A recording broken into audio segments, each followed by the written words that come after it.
नमस्कार, मैं हूं रौनक पारेख और आप देख रहे हैं पंजाब केसरी राजस्थान का स्पेशल सेगमेंट खबर दिन भर में। खबर दिन भर में हम आपके लिए वो खबरें लेकर आते हैं जिनका सीधा सरोकार आपसे होता है। राजस्थान की राजनीति में एक बड़ा घटनाक्रम घटने जा रहा है। राजस्थान के मुख्यमंत्री अशोक गहलोत ने अपने निवास पर डिनर का आयोजन किया, जहां पर सत्ता पक्ष के साथ में विपक्ष के तमाम नेताओं को साथ में राज्यपाल को न्योता दिया गया है। वैसे मौका उपराष्ट्रपति जगदीप धनखड़ के सम्मान में आयोजित रात्रि भोज का है, लेकिन इसे लेकर के राजनीतिक कयासबाजियों का दौर भी शुरू हो गया है। कांग्रेस अध्यक्ष पद पर मुख्यमंत्री गहलोत की दावेदारी को लेकर चर्चाएं जारी है। जैसे जैसे नामांकन का दिन करीब आ रहा है, गहलोत के अगले कदम को लेकर लोगों की नजरें टिकी हुई हैं। हालांकि प्रदेश कांग्रेस कमेटी में देश में सबसे पहले राहुल गांधी को पार्टी अध्यक्ष पद संभालने का प्रस्ताव रखने वाले मुख्यमंत्री अशोक गहलोत ने इसे पीसीसी से पास भी करवा लिया है। राजस्थान के बाद मध्य प्रदेश, छत्तीसगढ़ व अन्य राज्यों में इस बारे में प्रस्ताव पारित कर राहुल गांधी की ताजपोशी करने की मांग रखी है। दरअसल कांग्रेस में चल रहे इस दौर को राहुल गांधी के लिए कांग्रेस जनों की निष्ठा का लिटमस टेस्ट भी माना जा रहा है।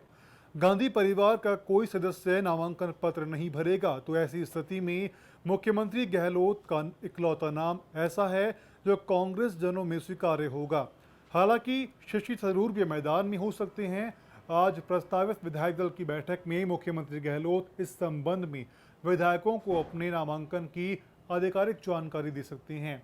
कांग्रेस अध्यक्ष पद के लिए 24 सितंबर को नामांकन शुरू होंगे और 25 से 28 सितंबर तक मुख्यमंत्री गहलोत दिल्ली में होंगी। केंद्र की राजनीति के लिए गहलोत का ये रुख राजस्थान में नए मुख्यमंत्री के साथ पूरा होगा या वो अभी राजस्थान की जिम्मेदारियों को और संभालेंगे, इसका फैसला कांग्रेस के नए अध्यक्ष के चुनाव के बाद ही होगा।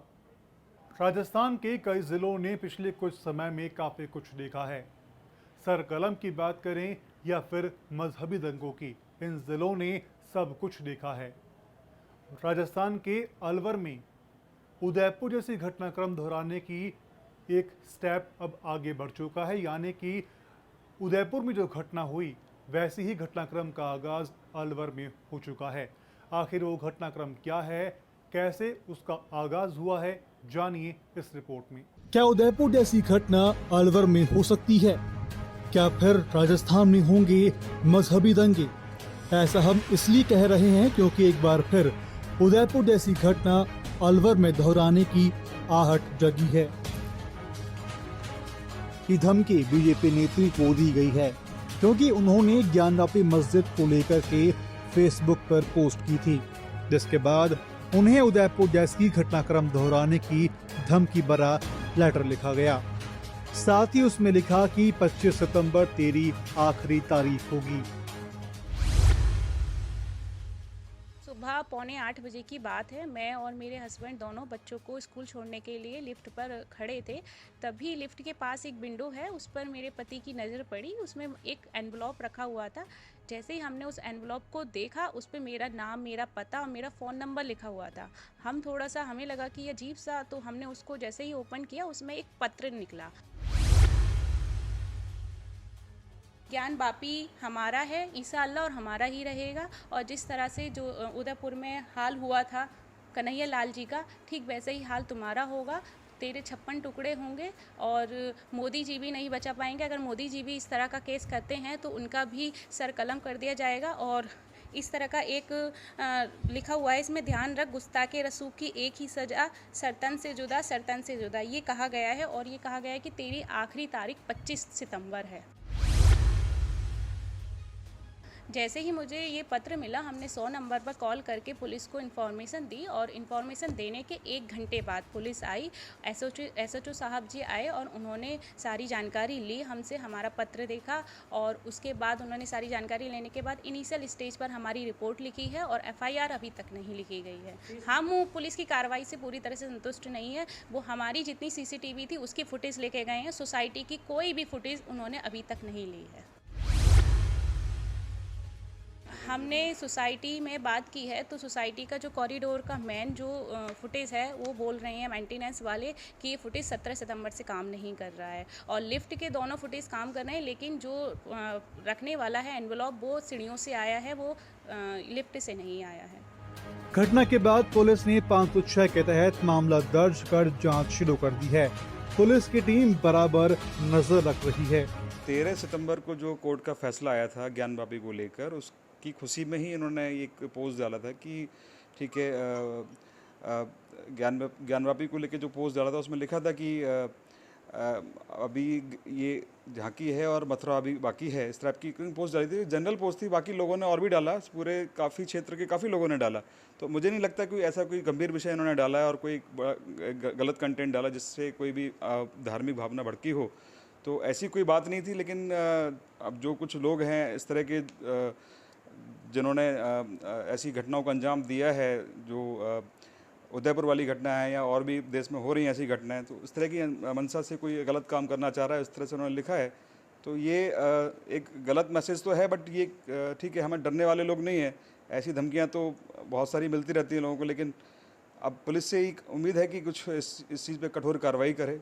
सबसे पहले तो जो पत्र रखा गया उसको चिन्हित करने के प्रयास किए जा रहे हैं। इस संदर्भ में हम लोगों ने सीसीटीवी कैमरे के कुछ फुटेज लिए हैं, जिसका गहनता से विवेचना की जा रही है और आशा है कि जल्द ही पत्र रखने वाले की पहचान कर ली जाएगी। अभी तक की सीसीटीवी कैमरे में कोई इस प्रकार पत्र रखता हुआ नहीं पाया गया है। साथ ही पुलिस 15 दिन के फुटेज लेकर के जांच शुरू कर दी गई है। स्कूल, सोसाइटी संचालक सहित अन्य जगहों पर अलर्ट जारी कर दिया गया है ताकि सावधानी रहें। परिवार की सुरक्षा की जाएगी। पंजाब केसरी से रौनक पारिक की रिपोर्ट।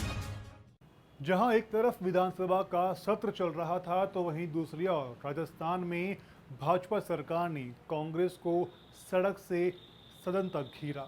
20 सितंबर को सतीश पूनिया के नेतृत्व में बीजेपी दफ्तर से लेकर के विधानसभा तक भाजपा कार्यकर्ताओं का पैदल मार्च निकाला गया। हालांकि सुरक्षा बलों की ओर से नेताओं को बीच में ही रोक दिया गया। इस दौरान पूनिया ने बैरिकेड्स पर चढ़कर के विरोध करने लगे, जिस पर पुलिस ने उन्हें धक्का दे दिया, जिसे लेकर के पुलिस और बीजेपी कार्यकर्ताओं के बीच में हल्की झड़प हुई। भाजपा कार्यकर्ता आगे ना बढ़ें, इसके लिए भारी संख्या में पुलिस बल तैनात किया गया। सतीश पूनिया ने कहा कि सरकार जनता की आवाज सुनना नहीं चाह रही है। अगली खबर झालावाड़ से, जहां पर ठेकाकर्मियों का भुगतान नहीं होने को लेकर के उन्होंने विरोध करना शुरू कर दिया है। एसआरजी जनाना और मेडिकल कॉलेज में लगे ठेकाकर्मियों ने 2 महीने से बकाया वेतन की मांग को लेकर के कार्य बहिष्कार कर हड़ताल शुरू कर दी है। इस दौरान करीब 1200 कर्मचारियों ने अस्पताल परिसर में विरोध किया। कर्मचारियों का कहना है कि पिछले 2 महीने से हमारी सैलरी बकाया चल रही है। इतनी कर्मचारियों का एक साथ विरोध करने पर अस्पताल की व्यवस्था चरमरा गई है। नर्सिंगकर्मी कई बार अपनी मांगों को लेकर के जिला कलेक्टर, अस्पताल अधीक्षक के साथ डीन को इस बारे में अवगत करवा चुके हैं, लेकिन कोई कार्रवाई नहीं हो रही। हमें 2 महीने हो गए हैं, दोनों ठेकेदार नए आए हैं अभी, जबकि इनके टेंडर में स्पष्ट लिखा हुआ है कि 5 तारीख को सैलरी डाल दिया और आज 20 तारीख हो गई है, 2 महीने पूरे हो गए। हमने 16 तारीख को अधीक्षक साहब को, डीन साहब को और कलेक्टर मैडम को लिखित में दे चुके हैं कि अगर 19 तारीख तक सैलरी नहीं आती है तो हम 20 को हड़ताल करेंगे। कल रात तक हमारे पास कोई मैसेज आया नहीं कि सैलरी है। मुख्यमंत्री गहलोत के गृह जिले में पुलिस ने लूट की एक वारदात का पर्दाफाश किया है। जहां माता का थाने में सूचना मिली कि 80 फीट रोड पर लूट की वारदात हुई, जिस पर पुलिस ने कार्रवाई करते हुए परिवादी सुनील दास ने बताया कि वह मनीष ट्रेडिंग कंपनी में अकाउंट का काम करता है और 2 लाख रुपए का कलेक्शन किए रुपयों को जमा करवाने जा रहा था। इसी दौरान किसी बाइक सवार ने ग्लोबल स्कूल के पास उसकी आंखों में मिर्ची डालकर के लूट की वारदात को अंजाम दिया। पुलिस ने पूरे मामले को गंभीरता पर लेकर के अनुसंधान शुरू कर दिया है और आरोपी को पकड़ भी लिया है। इससे बचते हुए और जहां पर बिल्कुल एकांत इलाका था ब्रेकर के पास, इन्होंने इस पूरी घटना को अंजाम दिया, किंतु पुलिस से वो बच नहीं पाए। उसने जिस हिसाब से पुलिस ने गंभीरता से इसको लिया और अलग अलग टीम्स बना के तकनीकी सूचना आकलन, सीसीटीवी कैमरे, सभी चीज़ों का हमने जो काम किया, उससे हमारी जो टीम ने इसको बिल्कुल केस को क्रैक किया और 2 लाख रुपए भी दोनों से बरामद किए। इनका था कि दोनों इक्वल 1-1 लाख रुपए जितने भी अमाउंट ये लूटेंगे उसमें से 1-1 लाख इक्वल अमाउंट आपस में बांट लेंगे। तो इन दोनों से हमने रिकवरी की है। दोनों को आरोपी जो परिवादी था वही आरोपी निकला और दोनों आरोपियों को हमने गिरफ्तार कर लिया। बदलते मौसम के साथ मौसमी बीमारियों का प्रकोप भी बढ़ने लगा है। ये तस्वीरें दौसा के R.K. जोशी अस्पताल की हैं, जहां बदलते मौसम के कारण अस्पताल में मरीजों की संख्या बढ़ने लगी है। डॉक्टर्स का कहना है कि बदलते मौसम के साथ ही मौसमी बीमारियों का प्रकोप भी बढ़ने लगा है, जिसके चलते बुखार, उल्टी, दस्त, डायरिया जैसे मरीजों की संख्या भी बढ़ने लगी है, जिससे अस्पतालों का आउटडोर 1.5 गुना से ऊपर दिखाई देने लगा है। अस्पतालों में डॉक्टर को दिखाने के लिए पर्ची बनाए जाने वाले काउंटरों की भीड़ भी अस्पताल परिसर से बाहर जाने लगी है। इमरजेंसी में जाते हैं तो वो अंदर से पर्चियाँ काट देते हैं और बाहर की लंबी कतारें लगी रहती हैं। तो मैं पर्ची कटवाने गया तो वो काउंटर पे से उठ के ही पक गया, कहने के बावजूद। भैया बाहर का काम करो, अंदर का काम कैसे कर रहे हो? 15-20 रोज से जैसे अपने मौसम का जो ट्रेंड चेंज हुआ है, जैसे बारिश बंद हुई है, उसके बाद से मौसमी बीमारियों का आना बहुत ही लाजमी है। हर साल ऐसा ही होता है अपने साथ। तो अभी जैसे आउटडोर है हमारा अराउंड 30 से 40% बढ़ गया है, जिसमें जो मौसमी बीमारियाँ मोस्टली फीवर के पेशेंट ज़्यादा आ रहे हैं हमारे पास में। जैसे फीवर, जैसे अभी पेशेंट फीवर राइगर्स के साथ ज़्यादा आ रहे हैं। तो उन फीवर के पेशेंट्स में अब मलेरिया भी आ रहा है, डेंगू भी आ रहा है, इसमें वायरल फीवर भी आ रहा है, वायरल हेपेटाइटिस भी आ रहा है। तो ये बीमारियाँ मोस्टली कॉमन हैं और एक्यूट गैस्ट्रोएंटेराइटिस मतलब डायरिया के जो पेशेंट्स हैं वो भी आ रहे हैं। तो फीवर एक कॉमन जो है वो सिम्टम है। इसके साथ में जब हम डायग्नोस करेंगे तो ये बीमारियों के पेशेंट्स आ रहे हैं। खबरों में अभी के लिए इतना ही। देश और दुनिया की तमाम बड़ी खबरों के लिए आप देखते रहिए पंजाब केसरी राजस्थान का स्पेशल सेगमेंट खबर दिन भर में।